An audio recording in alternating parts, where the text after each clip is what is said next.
reach into your heart and Allah is always there. You are never alone. You are never alone. Through sorrow and through grief, through happiness and peace, you are never alone. Assalamu alaikum wa rahmatullahi wa barakatuh. Welcome to a new episode of Family Issues.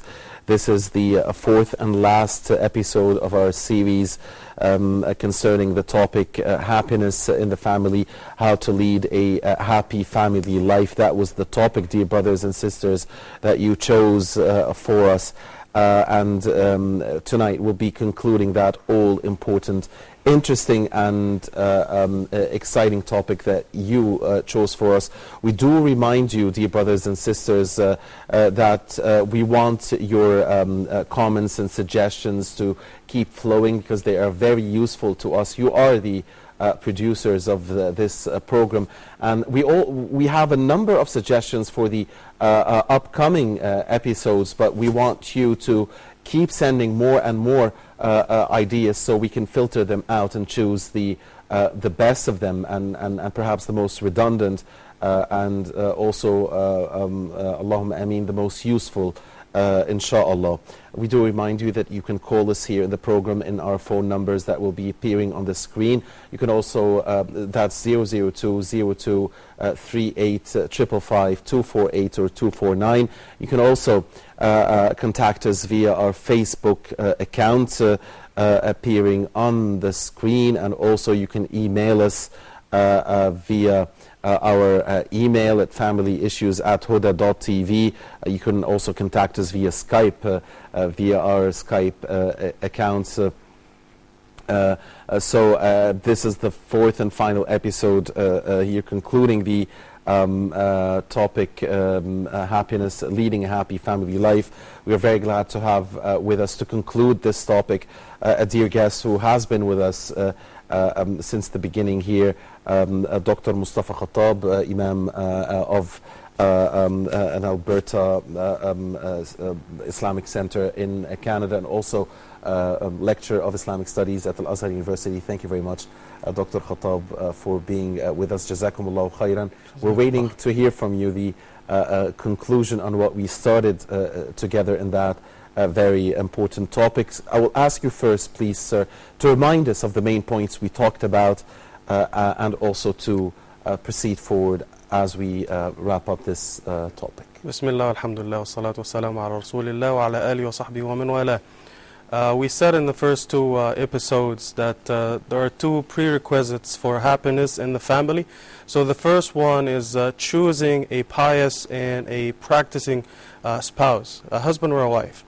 Because this will make your life easy, so you don't have to argue or fight over whether hijab is an obligation or not, or whether salah is important or not, because this is out of the question. Number two, the concept of mawadda and rahma, as Allah subhanahu wa ta'ala tells us in the Quran, that there has to be mawadda and rahma in the relationship, and this translates to kindness and mercy. So you have to be merciful to your spouse, and you have to respect them and to love them and care about them. And this, is also another prerequisite for a happy family. Yes, these were the first two ones. Indeed, we also talked about the concept of you cannot lead a happy family life if you're not happy yourself, and for you to be happy, you have to really believe in Alhamdulillah, yes. And not just say it with your tongue, but really feel it and believe in it. اللهم اجعلنا ممن كانت آخر دعواهم أن الحمد لله رب العالمين. All of you, dear brothers and sisters, and us here, Allahumma ameen. We also talked, Dr. Khattab, about sharing responsibility in house affairs, and that this is a boat, yes, with one captain, but it has to be also steered by two, not just one, right? Yes, you can call the husband the pilot and the wife the co-pilot. Right, beautiful, beautiful expression there. So what will you talk to us about here as we wrap up this topic? the other important elements in building a happy family life. Okay, the first one that we would like to begin with today, and this is a continuation from the last time, the taghaful, the concept of taghaful. And a lot of people are not familiar with this concept of taghaful, which is to overlook, and they say in North America to pick your own battles. You don't fight over everything. I've seen a lot of husbands, and I heard a lot of stories because I worked in the field of counseling for so many years, and the husbands, they walk around in the house like a dinosaur, and no smiles. They have a magnifying glass in their hands, and they walk around in the house. This book is like this. Who put it like this? It should be like that. The chair, this, that, who broke this? I mean, Islamically, you have to overlook. Allah subhanahu wa ta'ala, according to the Prophet sallallahu alaihi wasallam in the authentic hadith in Sahih al-Jami', إن الله تعالى يحب معالي الأمور وأشرافها ويكره سفاسفها في صحيح الجامع. Allah subhanahu wa ta'ala loves significant and honorable matters, and He doesn't like trivial things. So you have to focus on important things. Don't talk about the book or the pen or the cup and all that stuff. You are wasting your time and your effort. So the concept of al-taghaful, and you have always to keep in your mind that you are a human being and your spouse is a human being, and we are not perfect. So if you personally are not perfect, so how do you expect your wife to be perfect? So you have to overlook. You have to focus only on important things, okay? And you have to give some space to the people in the family, and you don't have to focus on everything. You have to overlook and let go.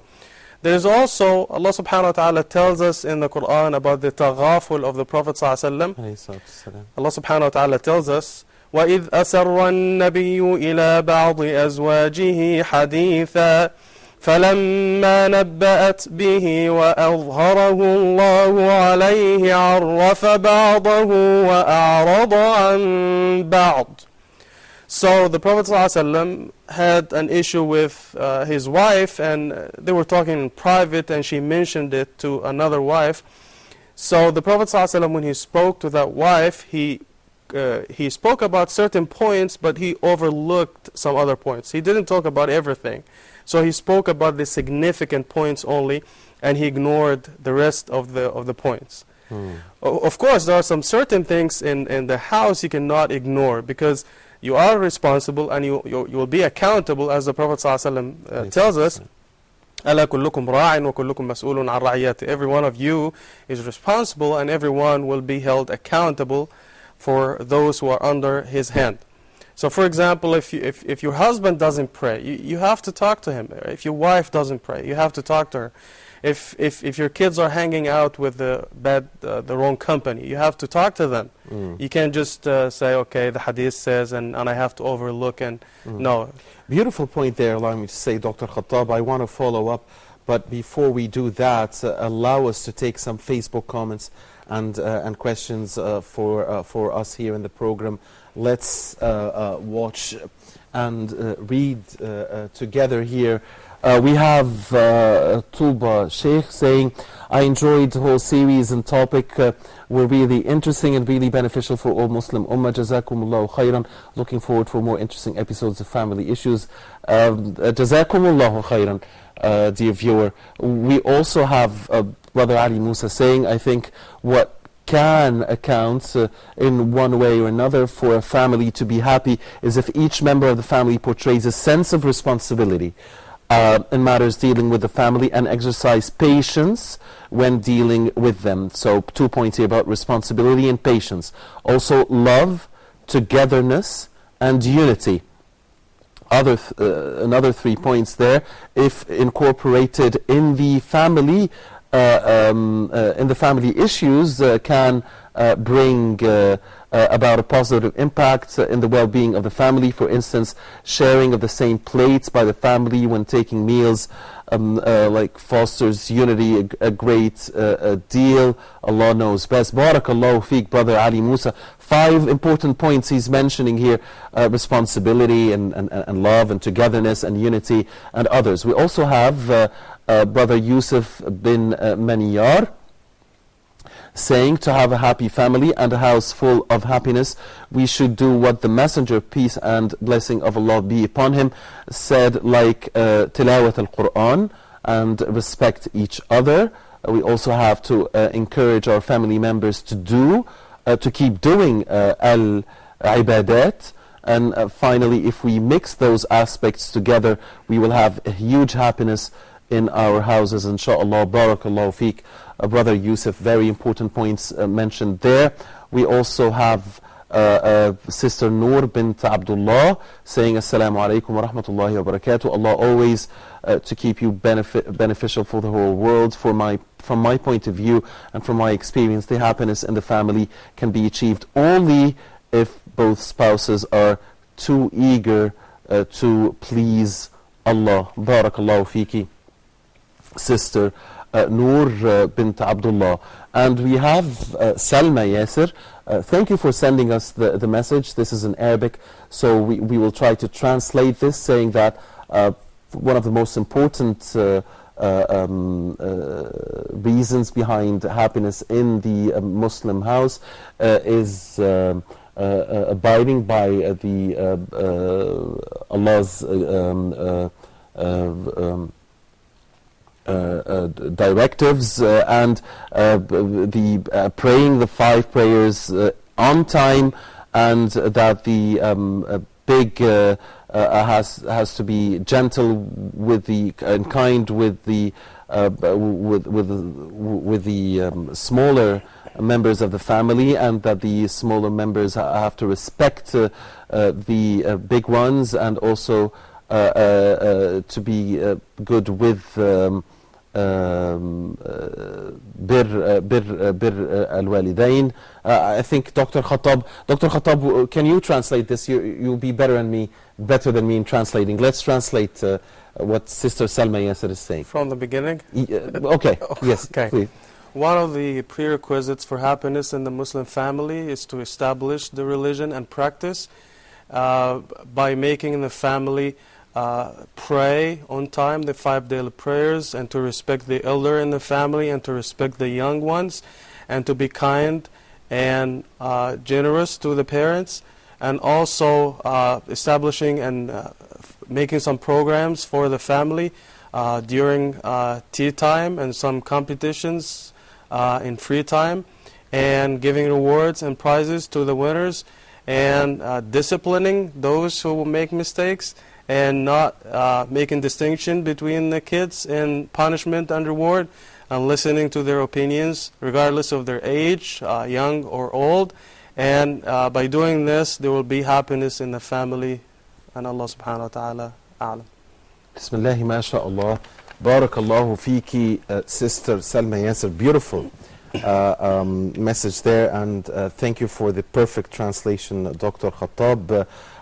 We had some real nice comments here, and every one of our dear viewers there was really understands the issue. Some maybe 10 or 15 points mentioned. Yes. The most important one is patience in the family and fulfilling your responsibilities. Of course, the Prophet ﷺ says in the authentic hadith, خَيْرُكُمْ خَيْرُكُمْ لِأَهْلِ وَأَنَا خَيْرُكُمْ لِأَهْلِ. The best and the finest among you are those who are best to their families, and I'm the best of you to my family. You cannot be the best to your family without exercising a lot of patience. Sometimes there's tension in the family. Somebody might say something and you feel like you want to punch them in the face or throw them out of the window, but you have to exercise patience. And Allah subhanahu wa ta'ala will give you the reward for this, and don't listen to the whispering of the shaitan. So with regard to responsibility, I'm going to start with this story. Allow us to go to that point later. I still want to follow up with you on the first point, the overlooking issue, but I also want to take some notes from the comments by our dear viewers. Togetherness. That was a very nice word one of our viewers sent.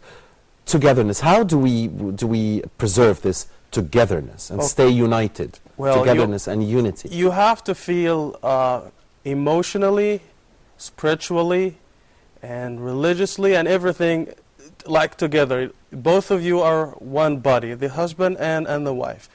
Most of the time, the husband comes from work or the wife comes and they sit together, and most of the time they don't give time to each other. They are busy. The husband is busy with his work, he's busy watching TV, and the wife is busy with the kids. And even when they do have time to sit together, they don't have a quality time. He's watching TV, and even when she's talking to him, he's yeah, whatever. He's not giving his wife a quality time. And sometimes she's talking to him, and she talks about, problems all the time. So she doesn't choose the right time to talk about certain things. And okay, if we're going to talk about problems all the time, we're not talking at all. Okay, so the wisdom and the patience. So by togetherness, we have to feel like one unity, like one hand. And we have to be keen on doing things together, right? Yes. Instead of husband and kids going one place and wife going the other, or vice versa. The family, that small little family, has to be keen on staying together for as much as time allows, right? Yes. Right.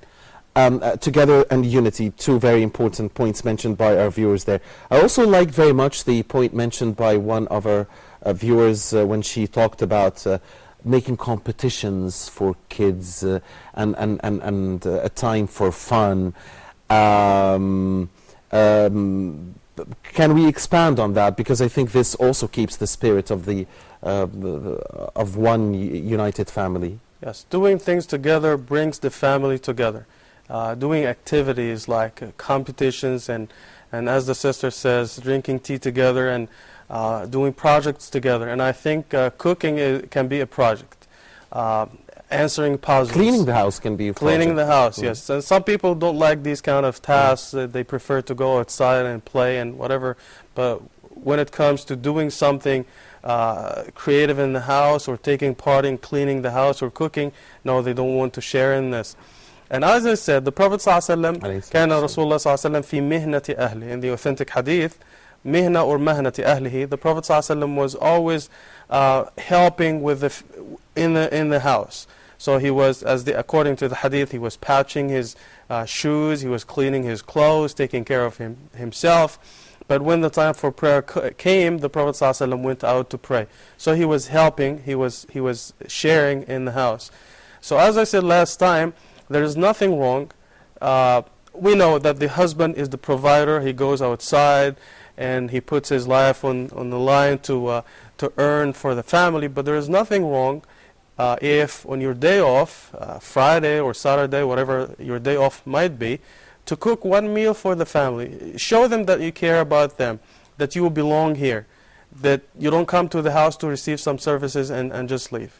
You belong in this house. I guess the good thing, Dr. Khattab, about making, again, that point I really liked, mentioned by the dear viewer, saying, making competitions and making a time for fun, is that these things are not costly. They don't cost any money. Yes. You can have a lot of fun with your family while you don't have to spend and lose money on worthless things. You can make a very worthy time of it, spiritually, and also have fun without spending any money, right? Exactly. And also the concept of mashura, consultation with your husband or with your wife.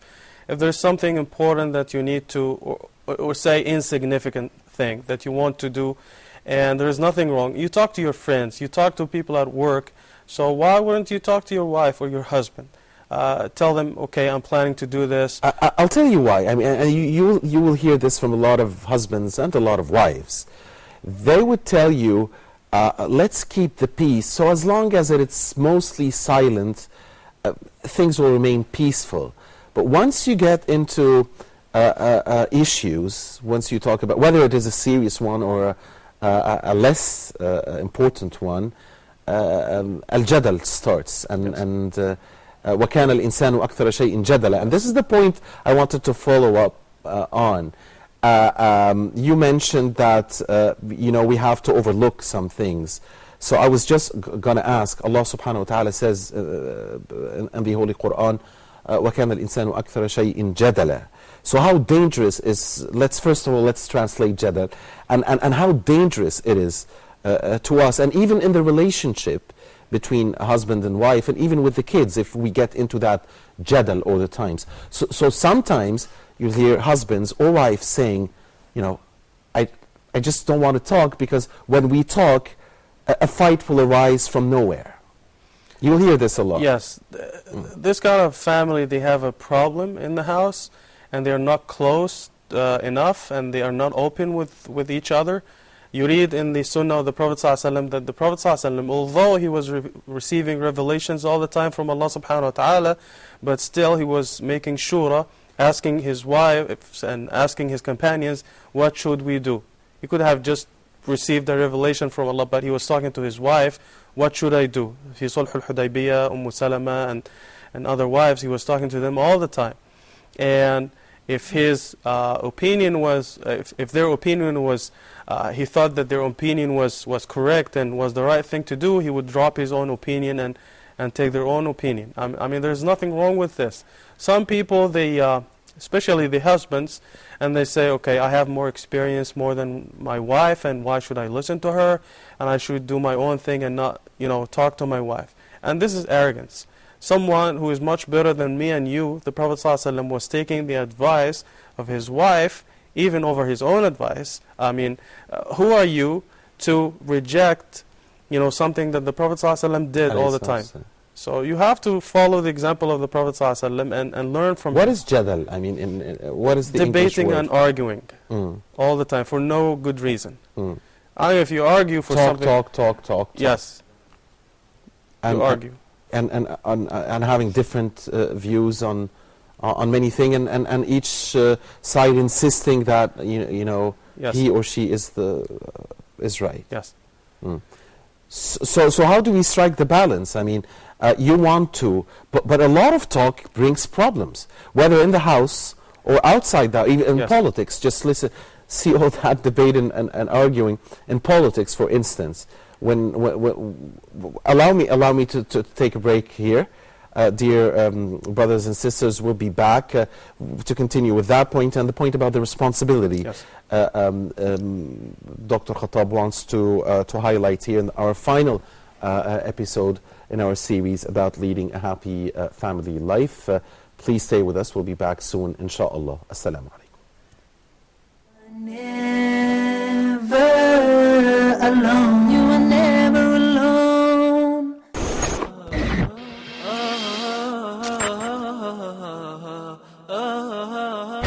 We're still at the dentist clinic. Dr. Ashraf is our host. Dr. Ashraf, now you have the patient, and we've been talking about the sterilization and the care for the tools, either the disposables and the non-disposables.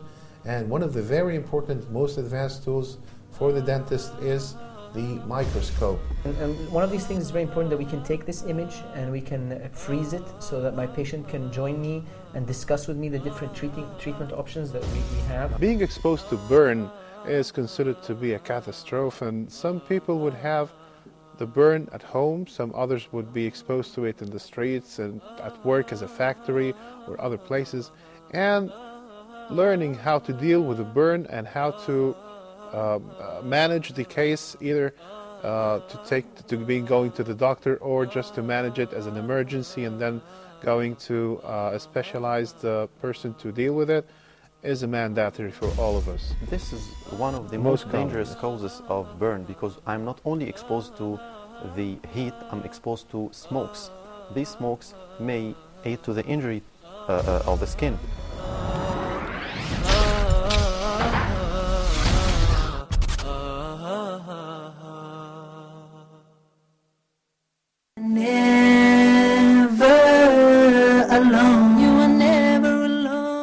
Assalamu alaikum wa rahmatullahi wa barakatuh, and welcome back, dear brothers and sisters.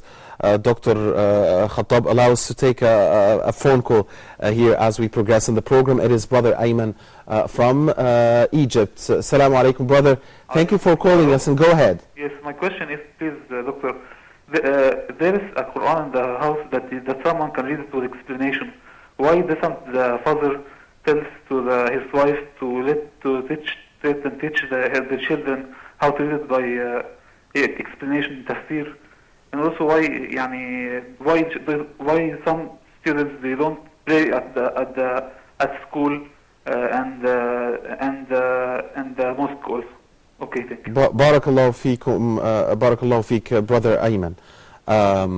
Dr. Khattab, the brother is keen on, obviously, on a very important point, and that is making sure that the parents do their job in religiously educating their children and explaining them via the tafsir many of the areas that that are difficult for them to grasp or understand. And also, he's talking about a very important point. Why is it that we don't see, in many schools, that we don't see kids praying at school at the time of prayer, or praying in mosques with their parents, for instance, in later times? Okay, this is the point that I mentioned at the beginning, which is responsibility. And this is one of the most important things. And the reason why we have a lot of problems in the Muslim family is because most people, they don't know their rights and their responsibilities, and their priorities are messed up completely. Priority number 1 is now number 15, and 27 is number 1. So priority number 1 for me, because this is what Allah subhanahu wa ta'ala tells us in the Quran, وَمَا خَلَقْتُ الْجِنَّ وَالْإِنسَ إِلَّا لِيَعْبُدُونَ, that I have not created human beings and jinn except to worship me. Yes. So we have to keep this as a priority in the family. If your husband doesn't pray, or if your kids don't pray on time, if they don't know their religion, you have to teach them, because as the Prophet ﷺ says, every one of you is responsible, and every one of you will be held accountable on the day of judgment. So Allah subhanahu wa ta'ala will ask you, your wife didn't pray, why didn't you tell her to pray? Your husband didn't pray, why didn't you advise him? Your kids were hanging out with the wrong folks, why didn't you talk to them? Why didn't you teach your kids? Schools, what about schools? Responsibility of a state? Is it a responsibility of a community, of the society? Of some schools, of course, some Islamic schools, Yes. would see kids praying on time. They have mosques in these yes. schools, but in public schools, I don't think they have the facilities where kids can pray, and they just think, okay, they will pray when they go home, because they might delay Dhuhr for some time, but they can't pray on time. They can't pray when they go home. But again, they have to provide them with a place where they can pray on time. Allow me, Dr. Khattab, to take in now Sister Zainab from Egypt. Assalamu alaikum, Sister Zainab. Go ahead. Alaikum salam. How are you? Alhamdulillah. Go ahead, Sister. Okay. I have a question, okay? Yes, okay, please. You're telling, right now you're saying if your husband is not praying, you have to force him to pray. What if he's been doing that and in the end, he does not even wake up? Especially when it's time for Fajr Salat. He becomes so angry, like, why are you waking me up? What am I supposed to do, okay? And then the other question is this, okay? This has been worrying me for a long time now. I don't know if I'm in the right program or what, but I need to ask about what is happening in my marriage, okay? Yes, Sister I Zainab. seem to be having a problem with my husband that we've grown so further apart, all right? Whenever we're talking together, all we do is fight, all right? And it's not healthy, okay? And I've asked for a divorce, all right? And he's refusing to give me that divorce. So I need to know where I can go. The main reason why, the other thing I want to know, for how long can a married couple stay without being intimate together? Because my husband is depriving me of being intimate with him. He refuses not even to touch me. Whenever I try to touch him, he becomes very angry. And I think that according to Sharia law, there should be something. For how long can we continue saying we are married when he does not touch me? Thank you so much. I hope you understand my question. Yes. Do you have a question, Dr. Khattab, for Sister Zainab before she hangs up? I didn't get the first part. The first part, is, I hope I understood it correctly. She was mentioning that when she's trying to wake up her husband for prayer, he doesn't wake up. Okay, in the authentic hadith, the Prophet ﷺ says, رحم الله امرأة قامت من الليل فصلت فأيقظت زوجها فإن أبى نضحته بالماء ورحم الله رجلا قام من الليل فصلى فأيقظ أهله فإن أبت نضحها بالماء. May Allah subhanahu wa ta'ala, according to this authentic hadith, the Prophet ﷺ says, Allah will shower His mercy on a wife who wakes up at night and prays, and she wakes up her husband to pray, and if he refuses, she sprinkles his face with water. And the same is also true for the husband. The Prophet ﷺ says, Allah will shower His mercy on the husband who wakes up at night and prays, and he wakes up his wife and he sprinkles her face with water if she doesn't wake up.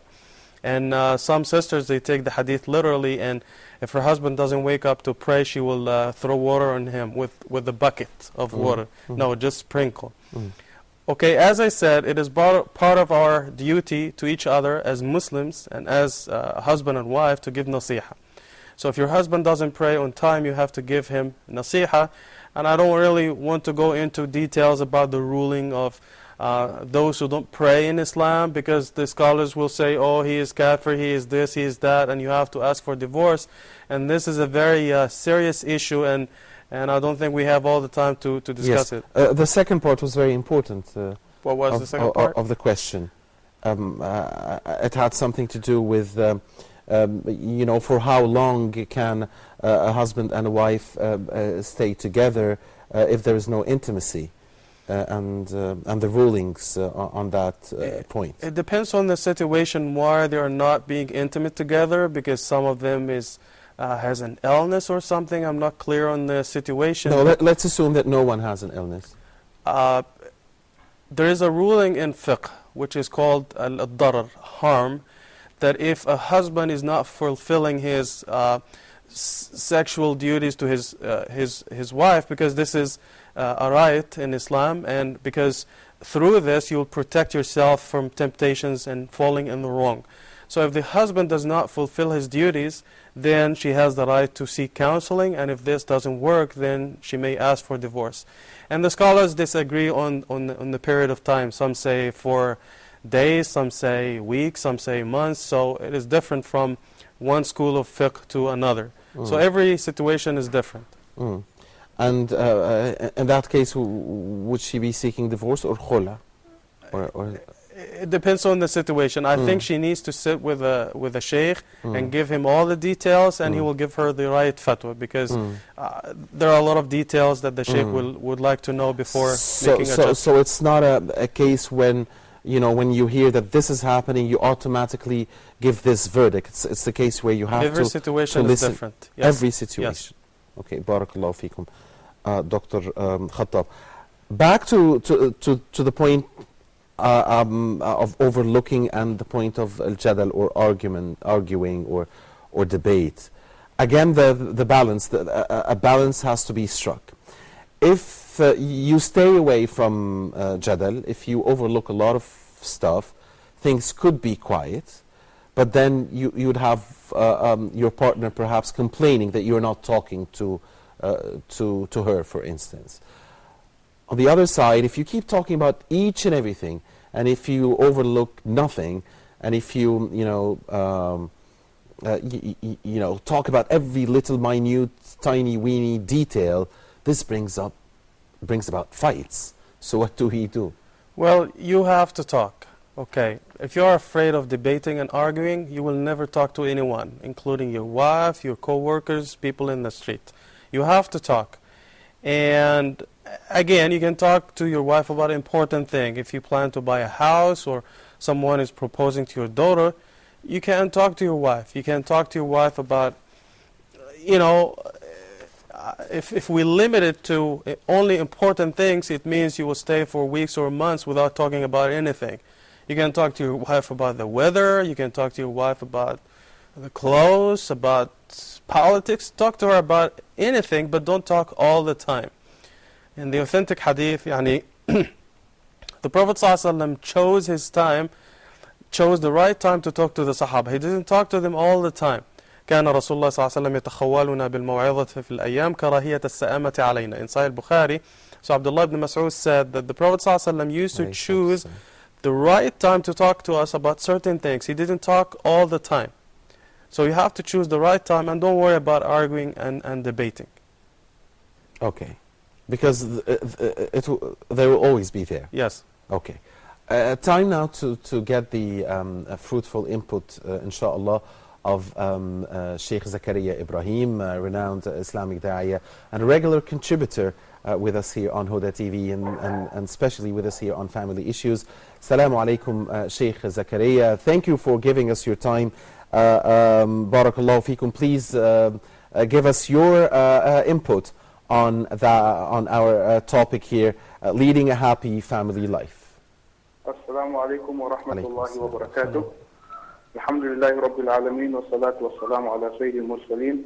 Alhamdulillah, first all praise are due to Allah, and thanks to you all allowing us to speak on the show, and also giving some of our advices for the brothers, alhamdulillah, and sisters that are listening.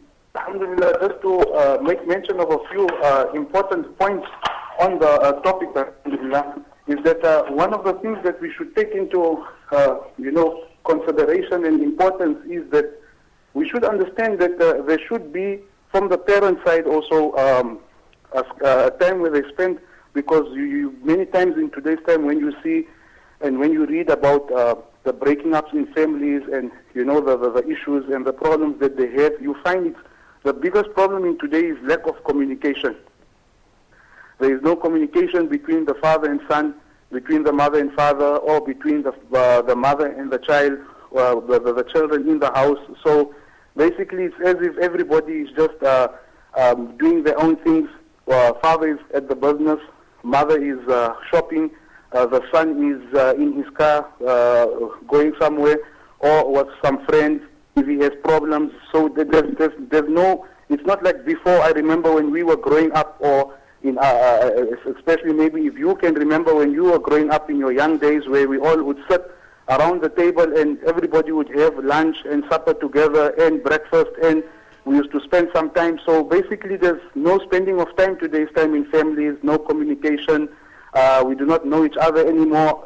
The parents do not know their son. The son doesn't know his parents. He doesn't ask them for advice. These are the problems that we're having. So communication, and from communication also the concern about each other's lives, like how you had been mentioning in the hadith before, where Nabi Sallallahu used to advise to the Sahaba, in order to just keep that bond and that family ties.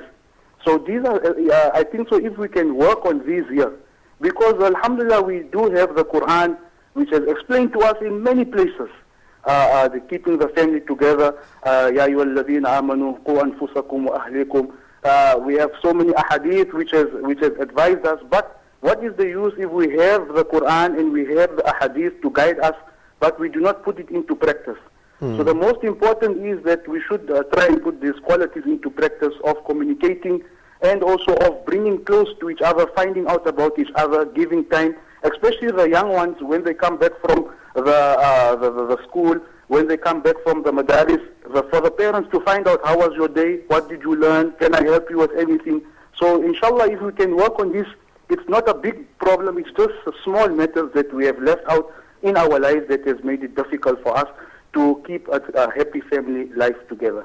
Barakallahu feekum, Sheikh Zakaria. One final question, please, before you go. When you talk about communication, now sometimes what happens is, if there is communication, for instance, between the father and the kids, but not as much communication between the father and the mother, sometimes you could find the mother jealous from that communication, or at least saying, you give your time to your kids. Do we still have with us Sheikh Zakaria? The thing is, just to elaborate on that, we all know that obviously when we're talking of parents, when it comes to that, I do not think so there will be a lot of jealousy, because everybody looks forward to their son becoming, or their daughter becoming someone special in life. And I think so that the problem is in today's time that we have those barriers. What I'm trying to just say is that we have built those barriers between the mother and the father, and between the children. The barrier is where the mother and father is not having time for themselves. Either, both of them are busy, so there's no time through themselves in order to see what is happening with the family. And because of this here, like you meet many friends and you meet many things that we are seeing in today's time, is because when he goes back home, there is no one at home to assist him, or there is no one at home that he could speak to, or he finds no time in relating his problems and his matters or what he is going through. It's almost as if parents in today's time have become banks for us. It's just that when you need something, then you speak into your father, I need money for a trip in school. I need money for a new cell phone. I need money for this. There's no communication of going to the father. So that is the barriers which I'm saying we have. It's almost as if money is buying our love. That I am loving my father or I am loving my mother because he's assisting me in studying, because he's assisting me to buy my new car. So this is the barricade that I am speaking about. Barakallahu fikum, Sheikh Zakaria Ibrahim, a renowned Islamic da'iyah and regular contributor with us here on Huda TV, as always, for your fruitful input. Before we progress further, dear brothers and sisters, and Dr. Khattab, allow me to give you, to go back to the question of Sister Zainab, who called us on the phone, because she sent a message to us here in the program. She wants more clarification from you on her issue, and she gave the us on. She sent us more details about her story. So she's saying that they haven't had an intimate relationship for 2 months now. She and her husband. She's also saying that her husband has a girlfriend. And that they already have a child, and she's pregnant, and she's really tired of this situation, and she wants to seek divorce. Your advice? Okay, from my experience in the field of counseling, you have to talk to both sides. It is not enough to talk to just one side without talking to the other one, because everyone will talk to you and they will look like a victim, but if you talk to the other side, they might say something different, or they say, okay, but this is not true. So you have to listen to both sides, okay? If what the sister says is the full picture, then again, she needs to talk to a counselor or to a sheikh with all the details, and Allah knows best. But I think if this is the situation, I think divorce is the inevitable outcome of the whole situation. In such cases where a husband has left his intimate relationship with his wife and has a girlfriend. Yes. For example, if you talk to the husband, he will say, okay, this other lady is my wife. Who knows? I mean, we have to talk to both sides, and we cannot just throw accusations at people without, But can a husband can a man marry a second wife without informing his first one? Okay. The wife, I know this is a totally different story. Okay, the wife has the right to stipulate in the marriage contract that my husband does not have the right to marry another lady without letting me know. Okay. Say that didn't happen. Yes. Okay. So in this case, he doesn't have, there's no religious obligation to tell her, but there is a moral and ethical obligation to let her know. Because this is much better than knowing from other people. Yes, so he has to let her know. And can we say that this act in itself, knowing another woman, whether it is via marriage or via an illegal relationship, la qaddar Allah, if that is the case, is this in itself an enough reason to make for khul'a, for instance? Even if he didn't get married to another lady, or if he doesn't know another lady, if she's not comfortable in the relationship, and if her husband causes her harm for any reason, this is a ground in Islam for seeking divorce. Okay, before we go back to our regular topic, we have to answer our dear viewers' question with one final question. What advice do you have for her, in attempting to try to make her husband get back to her and be a better person, and also wake up when prayer time comes and so on? What advice do you have for her? What can she do to try to attract her husband back? Remember, she has a child and she's pregnant. If you read in the authentic hadith of the Prophet ﷺ, kindness is the best way to bring people back to the religion and to start to practice again. But if you call them names, or if you're harsh with them, they will run away from you.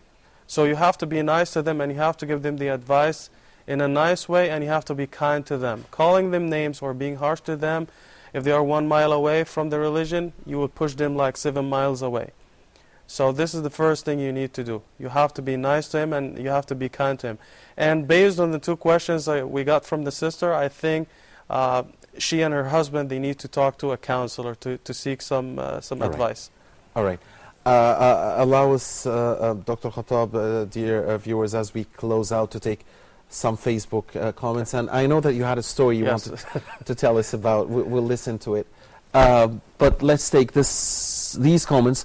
Brother Muhammad Ibrahim Muhammad saying, Sheikh, my question is, there are many family, you know, when a husband asks his wife to do something for him, if she didn't do or she forgot, so when he came, he scolded her and make problem, and that make them depose one another. So Sheikh, how we control this to happen? Okay. Sister Fatima Suraj saying, well, she thanks a lot. Barakallahu fiki, sister. Brother Mustafa saying Jazakumullahu khairan to the entire crew of the program Family Issues. Jazakallahu khairan, Brother Mustafa. And finally, we have Sister Aisha Aliyah Duga. Assalamu alaikum. A woman is really emotional and so sensitive, especially for women pregnant. If to argue or fight to husband, is it haram? Then the husband has the right to leave the wife. Finally, Sister Aisha bint Abrar saying, Assalamu alaikum. What about while searching for a spouse? In what matters should we be keen on not compromising the search, and in what matter can we just... Thank you all for your questions, but I think that to answer these questions, we need a lot of time. We promise, inshallah, we promise that all these questions will be answered next episode, inshallah. All of these questions we received now, and we do thank you all for your comments. As for the questions, we will be answering the remaining questions, the remaining unanswered question next episode, inshallah. A concluding statement, Dr. Khattab. Okay, I have to tell this story, or Please, I can't sleep tonight. Okay. Okay, so there was this guy who was sitting at a coffee shop, and somebody says, "Ya Abdullah, your wife is giving birth because she's, in the 9th month pregnancy." So he started to run because it was late at night. There were no buses and stuff. He didn't have a car, so he said, "Let me go and check my wife." So he started to run, and after running 2-3 minutes, he stopped and he said, "But wait a minute, my wife is not in the 9th month. She's only 3 months through the pregnancy." Then he started to run again. Then after some time, he stopped and he said, "But wait a minute, my wife is not even pregnant." Then he started to run again. Then he said, "I'm not even married." Running 2-3 minutes, he stopped again and he said, "But my name is not even Abdullah." So the guy was talking to somebody else. Why am I telling you this story? Because we do the same thing every day, okay? The same thing that this guy does. We know that we have to pray, because this is the reason why we are here in this world. Many people don't pray. Our families are the most important thing in our lives. Your children or your car, your children or your job. Of course your children, but still we don't give them quality time. We don't give them quality time. We don't care if they prayed or not, who they are hanging out with, okay? So there is a responsibility here that most of us are not fulfilling, okay? So... Because Allah in the hereafter will ask you, how did you raise your children, and did you teach them enough about religion, and not how much money did you leave them, yes, right? because we think that the only way we can make our kids happy is to make a lot of money for them, even if we don't care about their lives or their education, okay? So you have to care about your kids, and giving them Islam and making them good Muslims, this is the best thing that you can give to your kids, okay? And not only money. I conclude with this story, 30 seconds. Money can buy you food, but it can't buy you health. It can buy you a bed, but it can't buy you comfort or sleep, okay? The kids, okay? There was this kid, a 7-year-old kid, and his father comes from work and he's tired, and of course he didn't have time for the kids. So the kid said, "Dad, how much money do you make in 1 hour?" He said, $70. So the kid, Dad, I will give you $70, but please spend one hour with me. Subhanallah. So Subhanallah. when I read this story, it brought tears to my eyes. On that note, very, very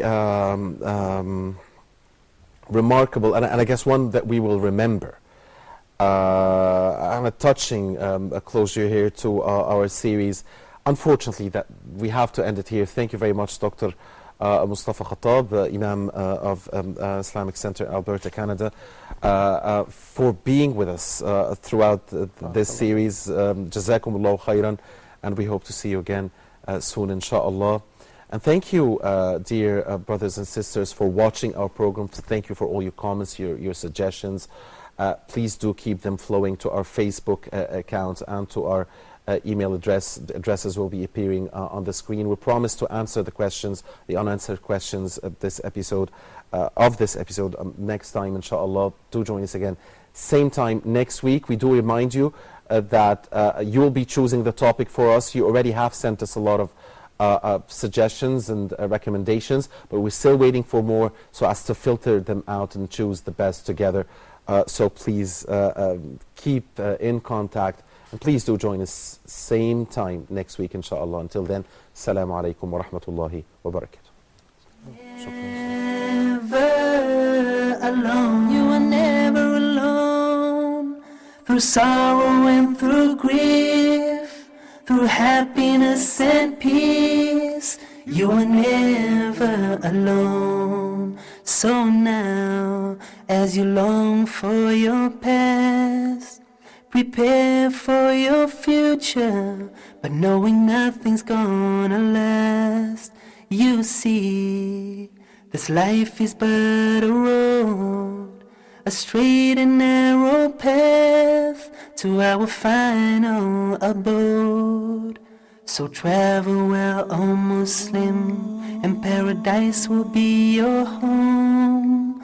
And always remember that you are never alone.